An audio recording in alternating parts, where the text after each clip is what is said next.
Imagine an ancient warship on a modern journey of discovery that could change everything you thought you knew about the Vikings. Draken is the world's largest Viking ship that we could even conceive of. It was important for me to investigate, are these Viking ships as good as the sources tells us? Everything on this ship can kill me. If I was a Viking, I would have turned right the f around and gone back in. It's insane.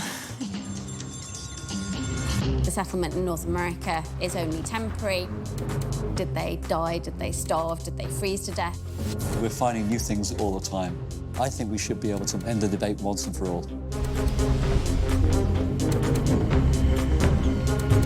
This is Viking Quest, America.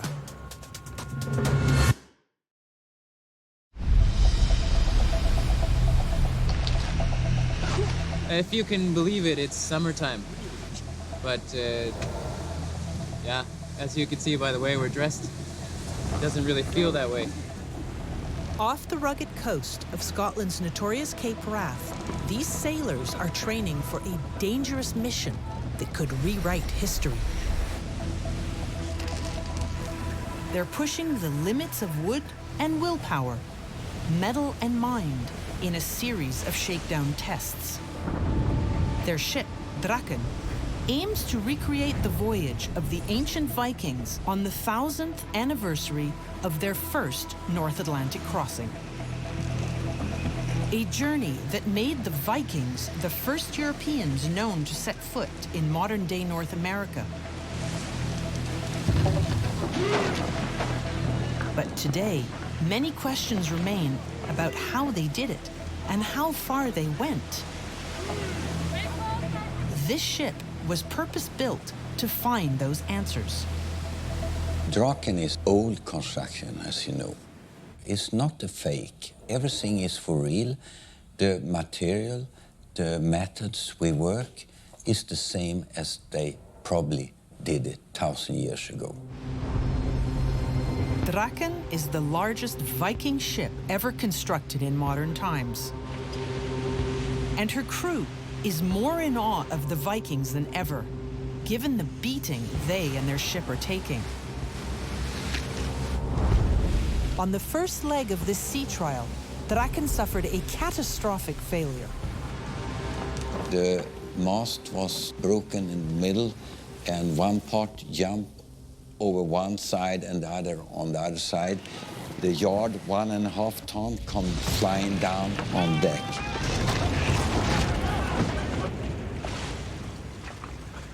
The 2-ton mast snapped like a matchstick.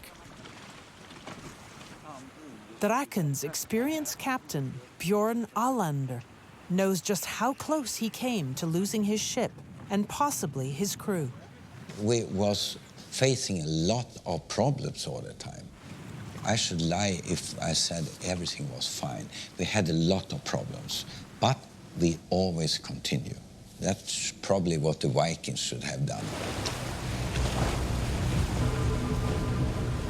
The crisis reminds everyone on board Draken of the Vikings' bravery 1,000 years before. And it speaks to the very meaning of the name, Viking. The word Viking is a noun, but it's associated with a verb.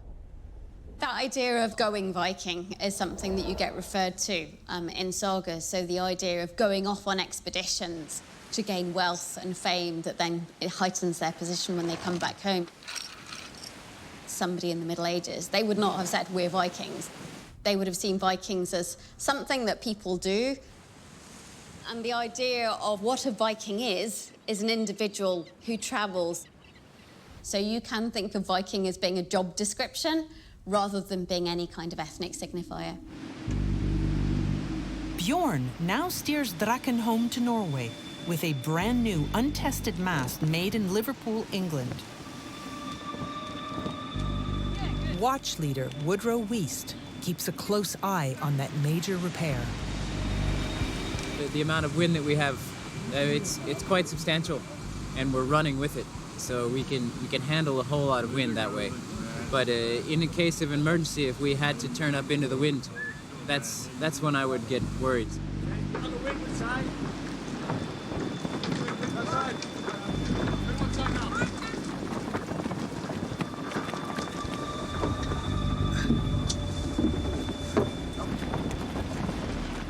The new mast poses a serious risk. Then there's another problem. Ominous sounds of creaking wood and popping metal from below deck. So far, there's no flooding. But if the stress continues, there will be. Then, a triple threat.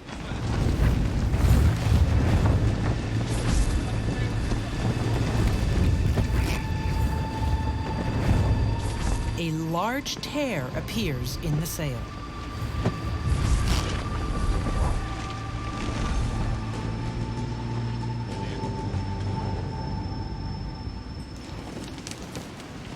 Yeah, we've had quite low winds but quite rough seas, so there's been a lot of flapping around and movement in the sail, which kind of puts stress on everything.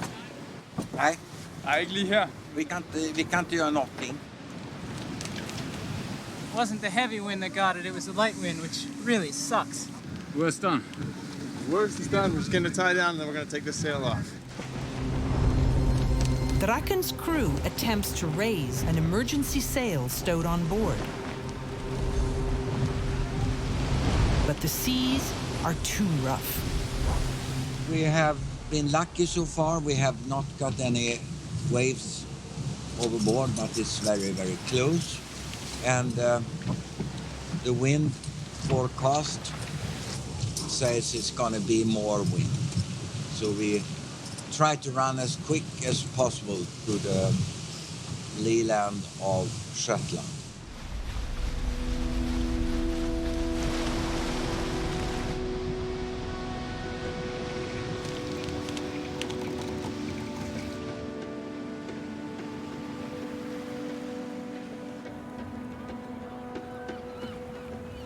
For the second time in Draken's sea trials, the ship limps into the Shetland Islands, a remote archipelago off the northern Scottish coast, to safety. The repairs are critical.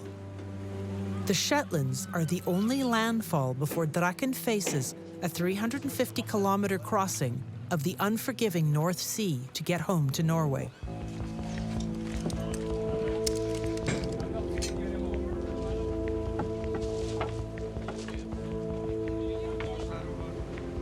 The ripped sail is replaced, and the crew inspects the new mast and rigging once more.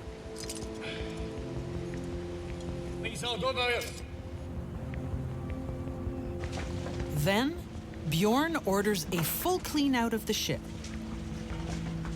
It's an entire day's work, but after a month at sea, ignoring this task could spell disaster. Just a thing like this, you have to pick it up. And somebody has to do it, and today it's everybody. Our strainers around our pumps, the holes are quite big, so little bits of line and other plastic and onion peels and things like that can easily be sucked in, and human hair and feathers from down bags or anything, little bits of plastic. And all those things put together, sucking in at the wrong time can stop up a pump pretty quickly.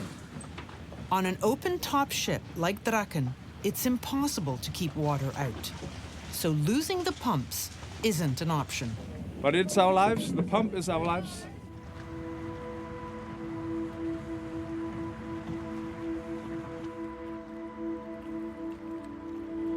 Okay then.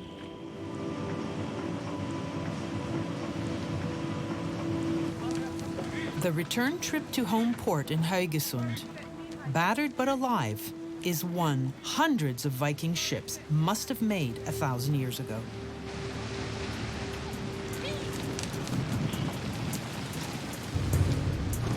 But the North Sea is raging once more.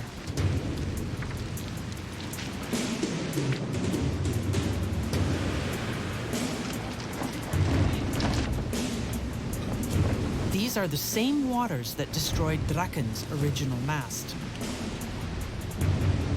Nobody knows actually how much force the ship can take, how high waves, how much wind. We was not sure. For the first time, Bjorn orders the crew to don survival suits. They provide insulation, buoyancy, and visibility, and can extend survival time to several hours in these frigid waters. It's cold comfort knowing that if Draken sinks, the chance of rescue is next to zero. The first night, I think no one was sleeping on board because the ship was moving and it's cracking and the sound.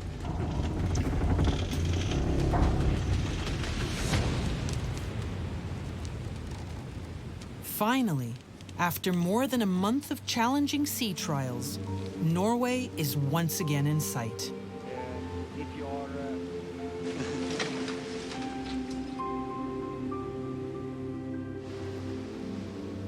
And Draken, though shaken, is still in one piece.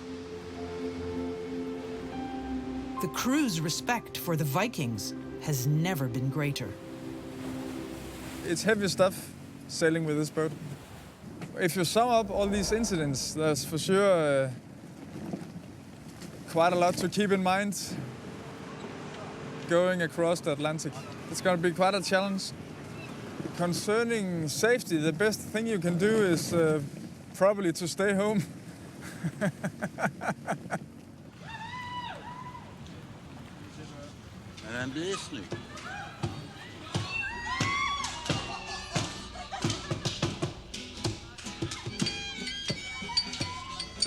That night, the entire team revels as heroes.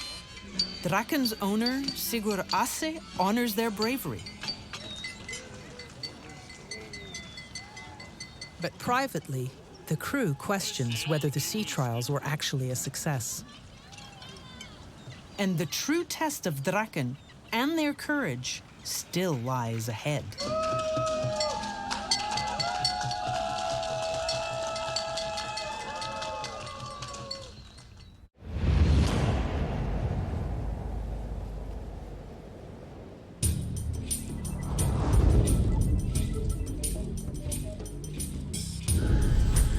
After her maiden open ocean voyage, the Draken Viking ship is once again back in the Norwegian shipyard where she was built.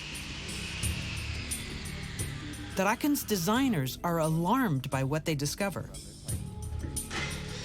The sound of creaking wood and popping metal that the crew heard at sea is a near fatal weakness.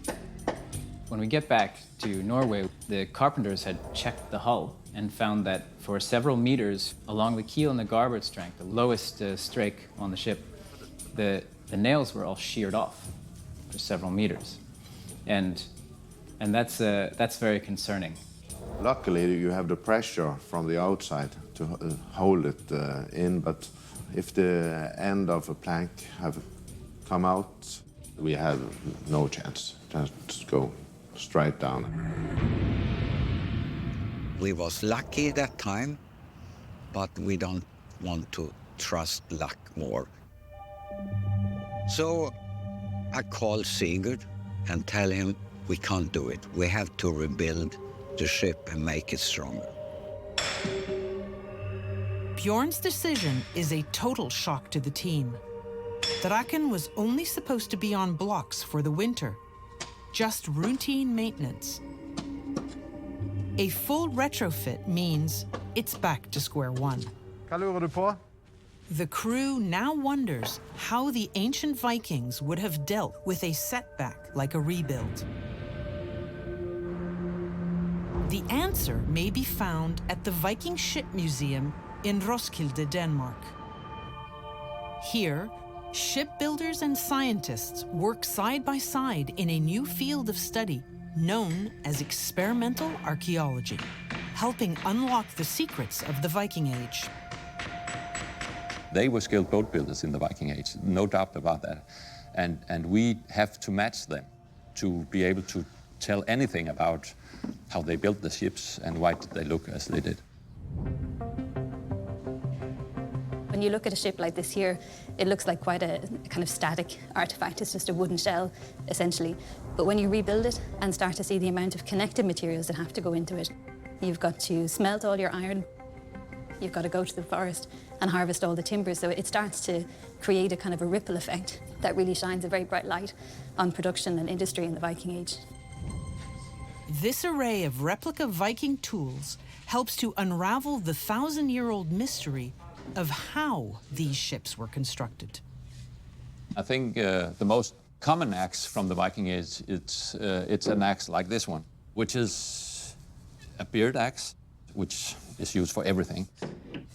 This axe is very different from the other one. It's got a very wide edge, and it's got a long handle. And that means it's good for felling trees. It's good when you have a good swing because of the long handle. And then because of the wide angle of the edge here, it doesn't go into the tree very hard, so you can easily pull it out again. The last very different axe is the one over here, which is very Viking Age. We call it a broad axe. It's special because it's flat here, and then it's got an angle from here. And then the handle is twisted, as you can see. This is a boat builder axe. It's not a chopping heads off axe. When you get skilled in using these tools, you can start wondering how did the Vikings think, how did they build these boats? The vessels that are helping to unlock this ancient mystery are called the Skuldelev ships. They were discovered here in the Roskilde Fjord in the 1950s and carbon dated to the 11th century. Historians determined that they were sunk on purpose to block a sailing channel from enemy attack. Archaeologists now faced an unprecedented challenge of how to get the fragile vessels out of the sea without disintegrating. So once they had established where the timbers were, they sunk iron pilings and built the cofferdam around the excavation site. And essentially pumped all the water out and then very quickly had to begin excavating. And it's a very difficult technical process because if you imagine ships like this, they're made from wood, and when they've been lying underwater for nearly 1,000 years, they're incredibly waterlogged. And if they're allowed to dry out, they just turn to dust and crumble away. Approximately 50,000 fragments are collected from 5 different Viking ships. The remains are so well preserved and the find is so significant that a brand new museum is built to house it all. For me, as an archaeologist, I couldn't have wished for 5 more representative different ship types because we have warships, we have a cargo ship, we have 2 kind of smaller trading/fishing vessels. What you have in this one find is that you have essentially the whole Viking Age encapsulated. The ship that we have here is the ship known as Skudulu 5. And what's interesting about this ship is that it's built with a mixture of new timbers and recycled timbers. They took planks from other ships and reused them when building this ship. So you get maybe an impression of a ship, essentially, that they just took whatever they had and built the ship. This discovery sheds a startling light on the dreaded rebuild of Draken. Viking ships of old were also prone to fail and often rebuilt, sometimes with materials from faraway places. And the work here in Roskilde points to another ominous fact. I think we can safely assume that an awful lot of ships went down at the time, were lost at sea. When you stand in the aft at the back of the ship and look down along the length of the ship, you can literally see how much it twists and flex and bends. And of course, there's a kind of a magic point in terms of that design, that if it's too flexible, it's a problem, and if it's too stiff, it's a problem. Back in Norway, Draken's shipbuilders have discovered that this problem of too much flex is exactly what caused the nails to break and compromised Draken's hull. Despite the alarming cost of the rebuild, ship owner Sigurd Asse says it echoes the Viking experience of 1,000 years ago. It's a normal Viking ship building process from the old times. They did mistakes and they learned how the ships behave if we do that, how it behave if we do that. They did this for hundreds of years. Every new Viking ship, it becomes better, right? Here at Draken, we're working very hard on getting the ship ready to go. Every day seems to be something a little bit new happening, but the main purpose here is to strengthen the ship. The deck is coming up one layer. The old deck was below this new fresh oak beams. And one of the main reinforcements we're doing is putting a keelson in the boat. A keelson is a beam laid down the center line of a vessel to reinforce the existing keel. In Draken's case, the keelson is going into the bow section where the flex was most severe. And 400 stronger hand-forged nails replace all the ones that broke off. Det här är den gamla spiken som ju är betydligt klenare också. Och här är den nya då som vi har dimensionerat upp. Och här är bara hårfager här. Från början på vikingatiden så var det ju låg kolhalt i alla spikar, i allt material. Ett järn som har väldigt låg kolhalt då, det är ju mjukt och går inte av på samma sätt. The 300 kilogram keelson is lowered into Draken and must be placed and bolted precisely along the keel. As you can see, Suna on the drill, and they're drilling for keel bolts. And it's very important to get the bolts drilled straight through. The drill that they're using is has a very, very long drill bit. It has to go all the way down through the timbers in the deck, down through the frames and ribs down below, all the way through the keel. And then they get cut open about 10 centimeters and bolted through the whole way. It's heavy work, especially when crawling underneath the ship and having to hammer up above you or to chisel things out. The purpose of all these retrofits is to further stiffen the ship. But too much stiffness and a heavy sea could split Draken's hull in two.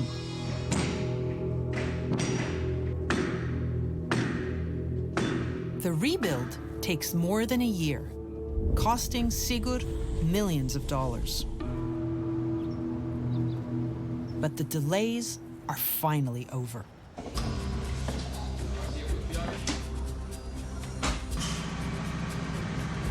Captain Bjorn Alander is back to send this massive Viking ship to sea once more. Nature defeated Draken once, and hard lessons were learned. Men det ska vara mer, hon ska resa sig så. Now she's tougher, and her crew is more determined than ever to honor the 1000th anniversary of the Viking voyage to the New World.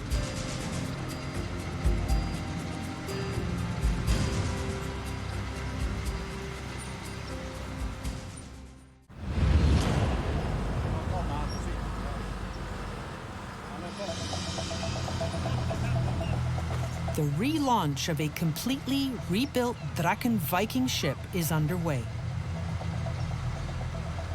In the Viking Age, a huge longship like this would have been built on a sloping beach. An entire community would unite to roll this giant across logs, lubricated with animal fat and into the water. This heavy lift crane makes for much faster and cleaner work.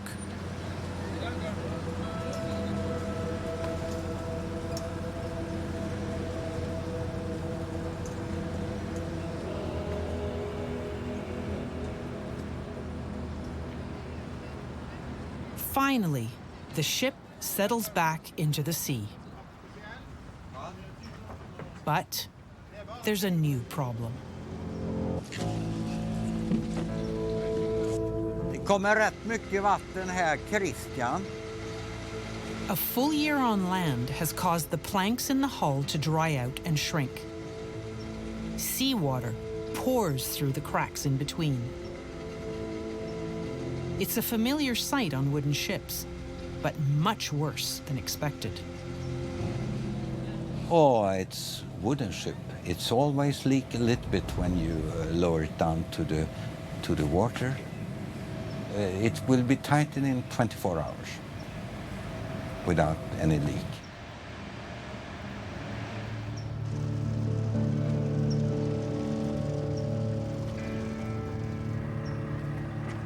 For a full day, bilge pumps are cranked to full power to keep Draken afloat. The oak planks swell, and the leaks have thankfully cleared themselves up. Now, there's just 2 weeks to go before Draken sets sail, and a staggering amount of work to get ready. The mast is up, and now every piece of rigging on this entire ship must be put back in its place. Start from this point in the middle and go backwards later. This time around, they at least have a better idea about where everything goes. The rig is actually one of the things that we haven't done much with. The whole ship is pretty much a new ship, but mostly the rig is as it was. Tightening these ropes is a critical step in getting the angle of the mast just right, so the ship stays balanced at sea. The next step in achieving perfect balance is trimming the ship with traditional Viking-style ballast. 21 tons of grapefruit-sized stones are loaded into Draken's hull. You want to achieve two things with ballasting the boat. It's to get her lower in the water so she won't fall over or tilt over. And you also want her to trim the right way, to be in the right angle. So you put stones in the middle to sink her down, and you put stones in the aft to tilt her. And the funniest part of this is that you do it with stones, so when the boat turns over, not if, when it turns over, they all fall out. So the wooden hull still floats. It's quite smart. She's trimmed now slightly to the aft. We have some anchors and some safety equipment to go in the foreship, so that's going to affect it. And then we put more stones in right in the aft of the ship to try and level her out and trim it up. As the heavy lifting continues outside, in the workshop, a much more delicate task is underway. A symbolic dragon's head will be mounted onto Draken's bow, constructed by hand and decorated with materials that the Vikings used 1,000 years ago. This paint is a linseed oil paint, so it's just linseed oil and some pigment. So you're putting on more oil on the paint to make that look good, and also to prevent the wood from rotting, because it's going to be sitting up on the stem. It's going to be exposed. The old Norse sagas, when it comes to dragon ships, they say that the dragon head will protect the crew and also the ship, and it will scare away enemies. They believed in magic in a way. 1,000 years later, sailors remain a superstitious tribe. If Viking magic can protect them on a voyage to the New World, they'll take it. How the ancient Vikings made that journey has not been recorded. And until the last century, there was no evidence that they had. Historians held that Christopher Columbus was the first European to reach the New World in 1492. One female archaeologist helped to rewrite that history and set back the timeline by 500 years. So many sites have been proclaimed to be Vinland over the years, ever since 18th century, actually. Birgitta Wallace is a leading expert on Viking settlement in modern-day North America. Her research revolves around a place known in the ancient sagas as Vinland. A new land, somewhere to the southwest of Greenland, where wild grapevines were said to grow. It's a very touchy subject, and the minute you don't agree, you are called a desk professor who knows nothing. In the 1960s, Birgitta's controversial work leads her to the site of an incredible new discovery. It's called L'Anse Meadows, and it's perched on the remote northern edge of the island of Newfoundland, Canada. The site was very isolated. I got a boat from an area south of L'Anse Meadows, but it was a stormy day, so I was put ashore, and the owner of a boat put out his hand and said, "L'Anse Meadows is that way." And it was a time there was no electricity, well, there was no road there. I actually ended up walking in the last 15 kilometers. At this isolated site, the remains of wood-framed, peat turf buildings had been found, and they were nearly identical to other Viking remains excavated in Greenland and Iceland. The discovery of L'Anse Meadows was quite a sensation, but it was received with real skepticism. It needed to be established to the world that, yes, it is a Norse site. In 1973, Birgitta leads further excavations that reveal a treasure trove of 1,000-year-old artifacts, many of which are proven to be Viking. These findings prove beyond a doubt that the Vikings made it to North America 500 years before Columbus.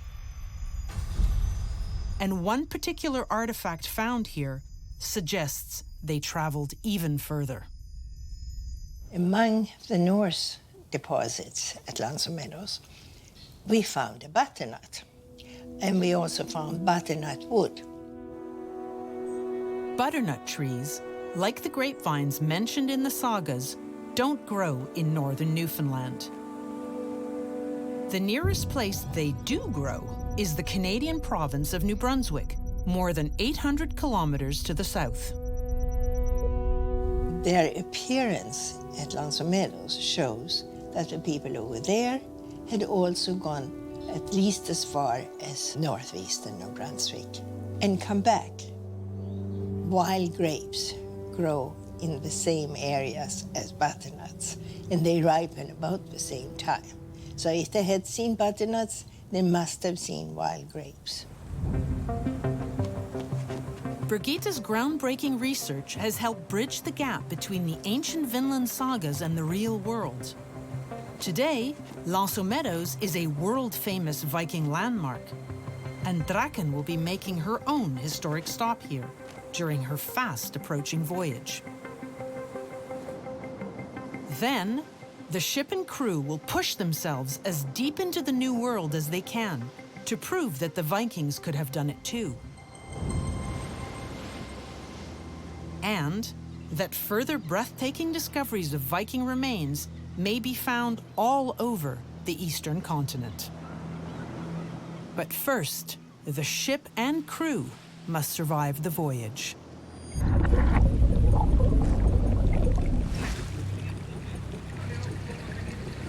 The Vikings didn't have the luxury of survival training that Draken's crew does. An inflatable life raft is capsized, and with survival suits on, they struggle to right it. Then, they learn how to pull their floating comrades out of near-frozen waters.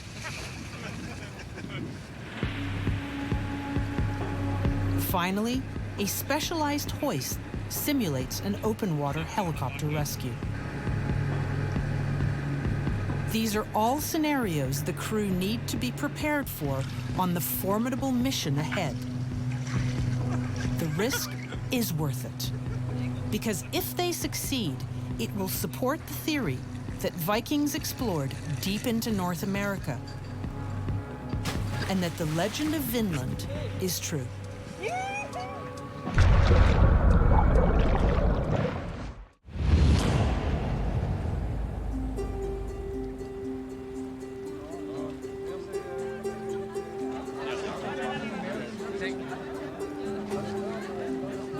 A crowd gathers on the shore of Norway's Karmsund Strait to mark the official start to a 1000th anniversary Viking mission to the New World. Before the Draken should go away to America, it was important to put on the dragon head.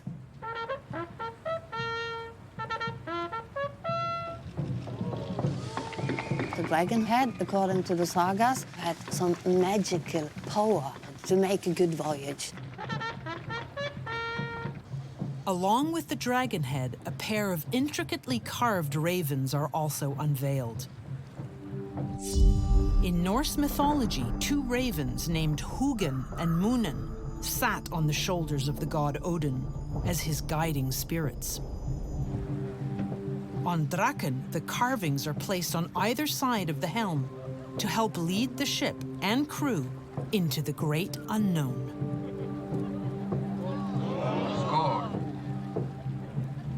Draken's owner, Sigurd Ase, has also arranged a symbolic gift for each member of the crew to bring them luck. We were given a symbol of the Vikings, and it's this necklace I have here. Everyone in the crew got it. And these runes are supposed to give us safety. They're supposed to give us courage and also to guide us on our way.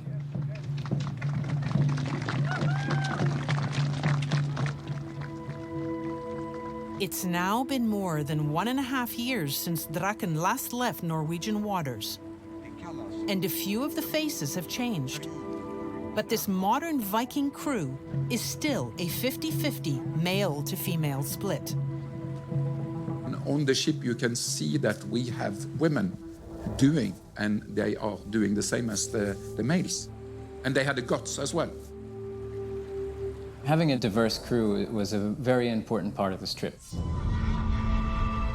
Female Viking explorers may seem historically inaccurate to some, but a recent discovery suggests gender in Viking society was just as fluid as it is today. So there was a very famous grave recovered at Berka in the late 19th century, and it was a grave of an individual who had been put in a chamber with 2 sacrificed horses and a plethora of weaponry, swords, arrows, spears, everything you could imagine an individual going to war would want. And then when DNA study revealed that the body in the grave had belonged to a woman, that was a source of huge debate, because it really raised the question, could Viking women go to war? Did women fight in the Viking Age? But I think it was such an important discovery because it really shook up people's gender preconceptions. The woman who was buried was assigned female at birth. Whether she lived socially as a man, we don't know. Modern science continues to push our understanding of the legendary Vikings.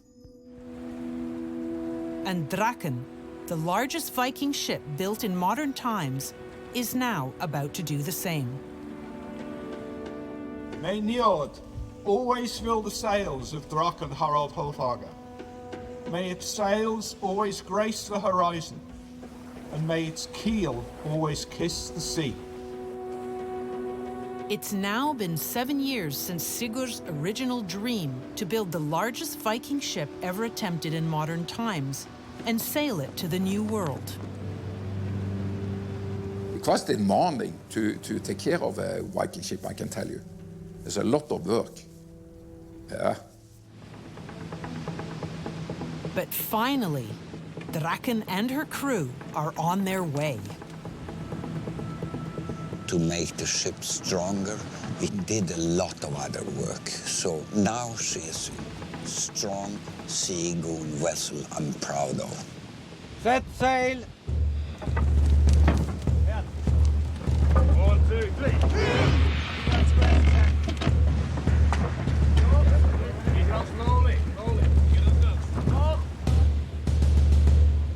All right, good. We are on the road. Now we're heading up to starboard, and we're gonna soon be close-hauled up to try to reach the northern part of Shetland Islands. 7 knots.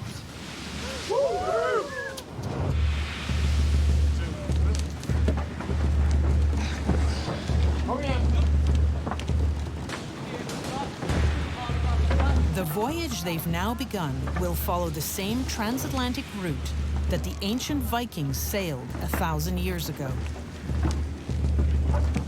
5,000 kilometers across the unforgiving North Atlantic, facing the same dangers, with just 5 places to stop for safety. First, the Shetland Islands, then the Faroe Islands, Iceland, Greenland, and L'Anse Meadows in Newfoundland, Canada. Draken will then sail up the St. Lawrence River into the mighty Great Lakes, proving that the Vikings could have also pushed deep into the North American continent. Finally, Draken will sail into New York City Harbor, and the 11th century will collide head-on with the 21st.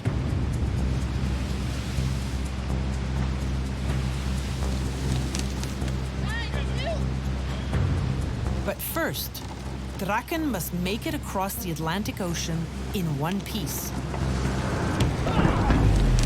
Historians know that countless Viking ships sank, and many more Viking explorers gave their lives in the attempt. The risk we can see is not what takes you down, it's what you don't see.